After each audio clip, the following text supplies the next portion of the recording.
பிப்ரவரி 21 Filmfare award நடக்க போகுது. கேரளாவில் நடக்க போகுது. இது வந்து 70th Filmfare award. So Filmfare award south அப்படின்னு சொல்லுவாங்க. அதாவது from the young powerhouse of the 70s to the global icon. அதாவது இப்போ 70களில் ஒரு யங்காக இருந்தார் பவர் ஹவுஸாக, பின்னாடி குளோபல் ஐக்கானாக மாறிட்டார் உலகநாயகன். We celebrate today Kamal Haasan history with the black lady is nothing short of legendary. அந்த பிளாக் லேடின்னு சொல்லுவாங்க அந்த ஃபிலிம்ஃபேர் அவார்டை. அந்த black lady is nothing short of legendary.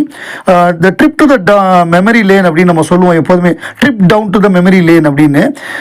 So அந்த மாதிரியான சில பிக்சர்ஸ் வந்து ஃபிலிம்ஃபேர் வெளியிட்டிருக்காங்க. அதில் வந்து பார்த்தோம்னா Rekha presents the best actor award to Kamal Haasan at the 27th Filmfare award south. ரேகாங்கிறது நம்ம ஜெமினி கணேசனுடைய மகள். அப்புறம் Kamal Haasan posters with Filmfare award trophies 2 ட்ராஃபியோட போஸ்ட் பண்ணுறாரு.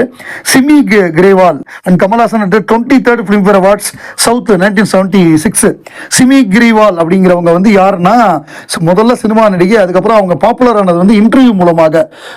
நம்ம முன்னாள் முதல்வர் ஜெயலலிதாவோட அவங்க எடுத்த இன்டர்வியூவாக இருக்கட்டும், கமல்ஹாசன் சரிகா 2 பேரையும் சேர்த்து வச்சு எடுத்த இன்டர்வியூ, அது இன்னும் யூடியூப்ல இருக்கு, நீங்கள் பார்த்து என்ஜாய் பண்ணலாம்.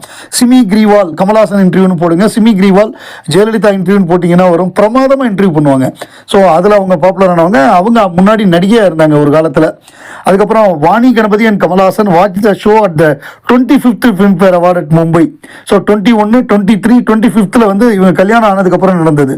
அப்போ தான் நியூலி மேரிடு இமீடியட்டாக நடந்த ஃபங்க்ஷனு. அப்புறம் சிகப்பு ரோஜாக்கள் படம் வந்ததுக்கப்புறம் Kamal Haasan and director Bharathi Raja 26th Filmfare awards having won the best actor male Kamal Haasan and the best director award Bharathi Raja. 2 பேருக்குமே சிகப்பு ரோஜாக்களில் கிடைச்சது. 2 பேரும் ஜம்முன்னு இருக்காங்க.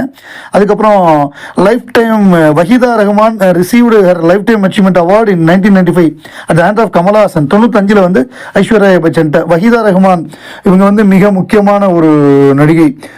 வஹீதா ரஹ்மான் விஸ்வரூபத்தில் நடித்தவங்க. அப்புறம் கமல் வந்து ஒரு ஃபிலிம்ஃபேர் அவார்டில் வந்து 79 வந்து நடந்ததில் வந்து ஒரு தமிழ் பாட்டு பாடுறார் ஸ்டேஜில் பிரமாதமாக. அதை பார்த்துட்டு இளையராஜா வாய்ப்பு கொடுத்தாருன்னு அதுக்கு முன்னாடியே கொடுத்துட்டார். அதுக்கு முந்தின வருஷம் பாடினதில் தான் கொடுத்தாரு அந்த நினைவோ ஒரு பறவை.